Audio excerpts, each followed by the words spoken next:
ጤና ይስጥልኝ ፈጣን መረጃዎችን ወደ እናንተ በማድረስ የሚታወቀው የፈጠነ ሚዲያ የዩቲዩብ ገጻችን ነው። ዛሬም እንደተለመደው በዓለም አቀፍ መድረክና በስደት ባሉ ወገኖቻችን ላይ የተከሰቱ እጅግ አነጋጋሪና አሳዛኝ መረጃዎችን ይዘንላችሁ ቀርበናል። ሜዳው ላይ ያልበረደው ጦርነት፣ በፊፋ መድረክ የፍልስጤምና እስራኤል ፍጥጫ፣ በእስራኤልና በሐማስ መካከል በጋዛ እየተካሄደ ያለው ደም አፋሳሽ ጦርነት አድማሱን አስፍቶ አሁን ደግሞ ወደ ዓለም አቀፉ የእግር ኳስ መድረክ ዘልቋል። በታይላንድ ባንኮክ በተካሄደው 74ኛው የፊፋ ኮንግረስ ላይ ስፖርት ሰላምን ያመጣል የሚለው መሪ ቃል በተግባር ሲፈተን ታይቷል።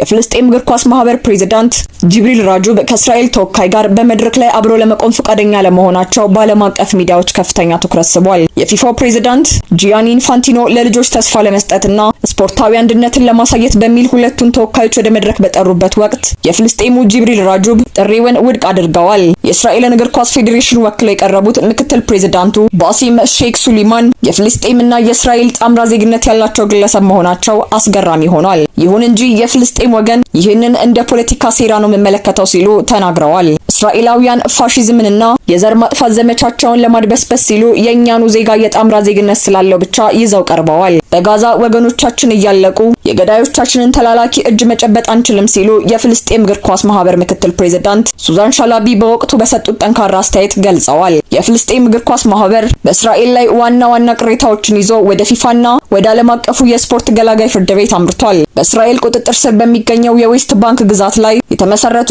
5 የእስራኤል ክለቦች በፍልስጤም ግዛት ላይ የተጫወቱ በእስራኤል ሊግ መሳተፋቸው ዓለም አቀፍ ሕግን ይጥሳል የሚል ክስ ቀርቧል።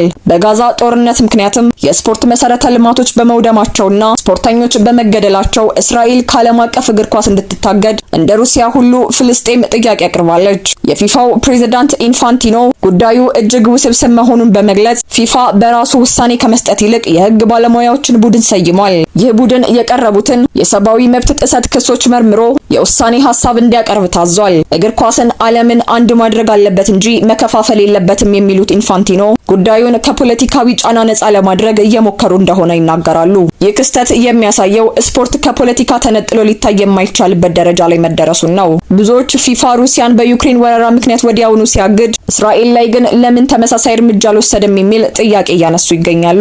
የፍልስጤም እግር ኳስ ማህበር ጉዳዩን ወደ ሲኤኤስ መውሰዱ ፊፋን አስገዳጅ ውሳኔ ውስጥ ሊከተው ይችላል። ይህ ደግሞ በዓለም አቀፍ እግር ኳስ ላይ ትልቅ የዲፕሎማሲ ቀውስ ሊፈጠር ይችላል። የፊፋው ፍጥጫ ስፖርት ከፖለቲካ ተነጥሎ መታየት እንደማይቻል ማሳያ ሆኖ አልፏል። ይሁን እንጂ ከዲፕሎማሲያዊ ፍጥጫ በባሰ ሁኔታ በደቡብ አፍሪካ የሚኖሩ ወገኖቻችን በስደት ምድር ላይ የከፋ የህይወት መስዋዕትነት እየከፈሉ ይገኛሉ። አሁን ደግሞ ቀጥታ ወደ ደቡብ አፍሪካ ጆሃንስበርግ እንውሰዳችሁ። በደቡብ አፍሪካ የነጻነት ቀን የኢትዮጵያውያን ደም ለምን ፈሰሰ?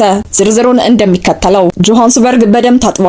የሶስት ኢትዮጵያውያን አሰቃቂ ግድያና የስደተኞች ስጋት። በደቡብ አፍሪካ የንግድ ማዕከል በሆነችው ጆሃንስበርግ ከተማ በታዋቂው የማክዶናልድ ምግብ ቤት ውስጥ ምግብ እየተመገቡ የነበሩ 3 ኢትዮጵያውያን ማንነታቸው ባልታወቁ ታጣቂዎች በጥይት ተደብድበው ተገድለዋል። ይህ ጥቃት የተፈጸመው ደቡብ አፍሪካውያን የነጻነት ቀን እያከበሩ ባለበት ዕለት መሆኑ ክስተቱን እጅግ አሳዛኝና አነጋጋሪ አድርጎታል። እንደ የዓይን እማኞችና እንደ አካባቢው ፖሊስ ሪፖርት ጥቃቱ የተፈጸመው በድንገት ነው። ኢትዮጵያውያኑ በሰላም ምግባቸውን እየተመገቡ ባሉበት ወቅት ታጣቂዎች በከፈቱት እሳት ህይወታቸው ወዲያውኑ አልፏል። በዚህ ጥቃት ከኢትዮጵያውያን በተጨማሪ 2 ናይጄሪያውያንም የጥቃቱ ሰለባ መሆናቸው ታውቋል። እንደ ጎርጎሮሳውያን አቆጣጠር ሚያዝያ 27 ቀን ደቡብ አፍሪካ ከአፓርታይድ አገዛዝ ወጥታ የመጀመሪያውን ዲሞክራሲያዊ ምርጫ ያካሄደችበት የነጻነት ቀን ነው። ሀገሪቱ ነጻነቷን ስታከብር ለነጻነቷ ትልቅ አስተዋጽኦ ያደረጉት ሀገራት እንደ ኢትዮጵያና ናይጄሪያ ዜጎች በገዛ መሬቷ ላይ ደማቸው መፍሰሱ በብዙዎች ዘንድ ቁጣን ቀስቅሷል። የደቡብ አፍሪካ ፖሊስ ግድያውን አስመልክቶ